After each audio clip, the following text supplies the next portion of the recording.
sini kami akan membahas tentang self-efficacy. Sebelum memasuki materi, kami akan memperkenalkan diri terlebih dahulu. Perkenalkan, nama saya Anes. Perkenalkan, nama saya Dinda. Perkenalkan, nama saya Naila. Perkenalkan, nama saya Ezra. Perkenalkan, nama saya Tasya. Perkenalkan, nama saya Lydia. Perkenalkan, nama saya Tiara. Perkenalkan, nama saya Tamara. Perkenalkan, nama saya Fatima. Perkenalkan, nama saya Rizkarni. Perkenalkan, nama saya Emilia. Perkenalkan, nama saya Reni.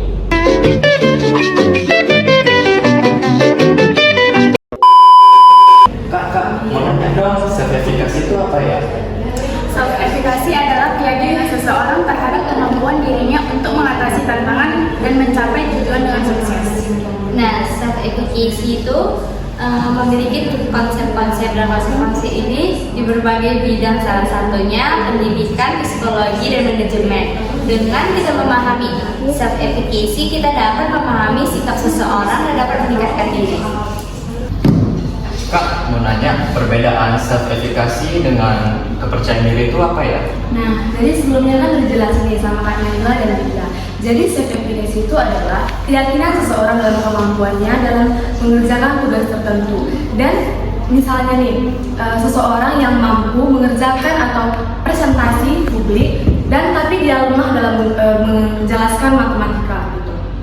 Nah, kalau kepercayaan diri sendiri itu keyakinan seseorang terhadap kemampuan, kualitas, dan nilai dari dirinya sendiri. Cakupan itu bisa mencakup bahwa seseorang mampu menghadapi tantangan, mengambil keputusan, dan berhasil mencapai tujuan. Nah, orang-orang yang memiliki kepercayaan diri itu umumnya mereka merasa nyaman dengan dirinya sendiri, tidak mudah ragu atau cemas ketika diperhadapkan pada situasi yang baru, dan mereka biasanya lebih cenderung lebih optimis dalam mengambil keputusan seperti itu.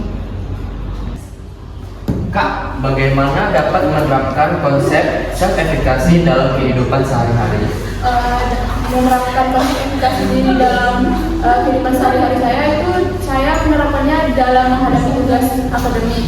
Yang pertama, saya mulai dengan saya percaya bahwa diri saya itu bisa mengerjakan tugas-tugas atau seruan-seruan dosen dengan baik dan benar, dan saya yakin pada diri saya sendiri.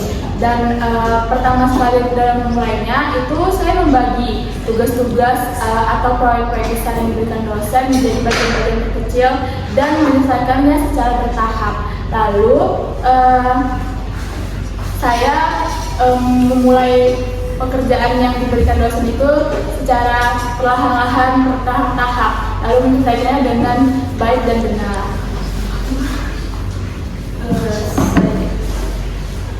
Saya belajar keterampilan baru. Ketika belajar sesuatu yang baru seperti memasak atau menguasai aplikasi komputer, saya selalu yakin bahwa dengan latihan yang cukup saya bisa mengatasinya dengan baik. Dan meskipun awalnya saya merasa canggung, saya terus mencoba dan percaya bahwa kemampuan saya akan meningkat seiringnya waktu. Terus cara mengatasi kecemasan sosial. Dalam situasi sosial yang membuat saya gugup, seperti berbicara di depan orang atau percakapan dengan orang baru, saya mengingatkan diri bahwa saya mampu berkomunikasi dengan baik dengan terus melatih keterampilan ini dan menerima bahwa kegugupan adalah hal yang normal. Halo Kak, apa aja sih faktor-faktor yang mempengaruhi sertifikasi untuk mencapai tujuan seseorang? Ada beberapa faktor yang mempengaruhi. Salah satu adalah keberhasilan diri. Ketika kita berhasil, kita akan percaya diri dan ingin melakukannya terus. Dan yang kedua itu ada pengamatan seseorang. Ketika kita mengamati seseorang berhasil dalam melakukan suatu kegiatan, kita akan juga ingin melakukan hal kegiatan itu dan ingin memiliki hasil yang sama. Ada juga persuasi sosial, dukungan dari lingkungan sosial kita, baik itu dari teman, keluarga, bahkan tenaga kesehatan bisa memberi dukungan yang ekstra. Kak, mau nanya dong, bagaimana pengaruh self-efficacy terhadap perilaku kesehatan? Pengaruhnya terhadap kesehatan seperti mereka lebih terbuka terhadap penerimaan terhadap perubahan positif dan untuk mengadopsi seperti mengurangi rokok, dan mengurangi konsumsi minuman alkohol.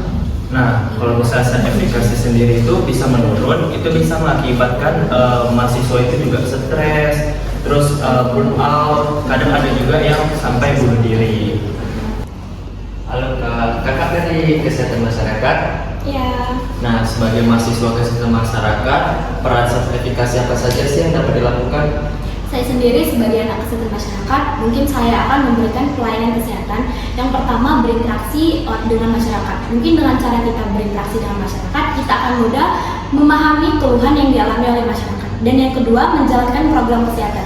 Dengan kita menjalankan program kesehatan dengan baik dan meningkatkan efektivitas program masyarakat, mungkin masyarakat akan senang mengalaminya. Nah, sebagai mahasiswa masa efektivitas itu berperan penting supaya kinerja kita juga efektif. Yang pertama, meningkatkan kepercayaan diri dalam menghadapi tantangan. Contohnya, mengerjakan tugas.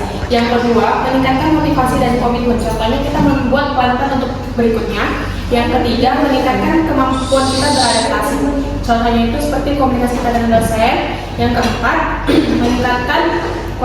meningkatkan kualitas kita terhadap kepemimpinan. Contohnya itu, anak Kesmas mampu memberikan ide atau gagasan kepada halayak umum. Lalu Kak, mau nanya nih, apa sih yang bakal kakak lakukan jika atasan kakak itu ngejudge kakak, terus nggak bisa melakukan perintah yang diberikan tanpa tahu dia kita tuh punya sisi positif? Oke, di sini saya akan menjelaskan cara mengatasinya dan ada beberapa tahap yang bisa Anda ikuti. Satu, evaluasi diri. Anda bisa meninjau kembali di area mana Anda bisa meningkatkan kinerja Anda. Meskipun kadang kritik nggak bisa diterima, tetapi itu bisa membantu Anda untuk berkembang lebih baik lagi. Yang kedua, ada komunikasi yang terbuka. Anda bisa mengajak atasan Anda untuk berdiskusi secara terbuka, sampaikan bahwa Anda bisa menghargai umpan balik yang dia kasih dan ingin tahu lagi secara spesifik apa yang perlu ditingkatkan. Yang ketiga, tunjukkan inisiatif. Jika ada proyek atau tugas yang bisa Anda ambil inisiatif untuk menyelesaikannya, lakukanlah sebaik-baiknya. Karena itu bisa membantu kemampuan Anda untuk berkembang lagi di dalam situasi nyata.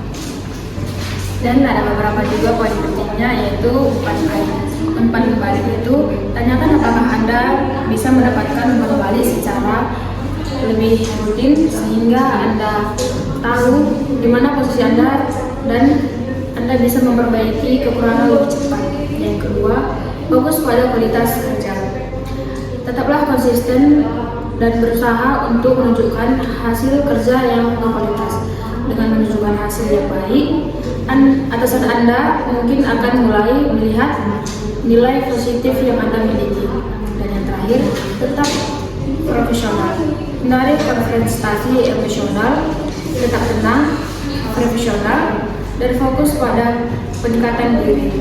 Lalu Kak, apa aja sih yang bakal kakak lakukan jika kakak tuh ragu dengan kemampuan yang kakak miliki sendiri? Kalau saya pribadi, saya akan mencoba untuk menganalisis tugas. Saya akan menganalisis tugas-tugas yang menurut saya sulit dan mencari informasi-informasi yang terbaru. Dan saya akan meminta bantuan kepada orang lain yang lebih mengerti dan mencari informasi yang lebih terbaru juga. Nah, kalau saya sendiri itu berpikir positif. Saya akan terus menjaga pikiran saya untuk terus berpikir positif karena mengingat bahwa keraguan adalah bagian dari proses pertumbuhan. Kemudian juga saya akan belajar dari kesalahan. Saya akan menganalisis kesalahan-kesalahan saya dan belajar dari pengalaman-pengalaman sehingga saya bisa sukses ke depan. Jangan emot itu, Ibnu jangan emot, diam.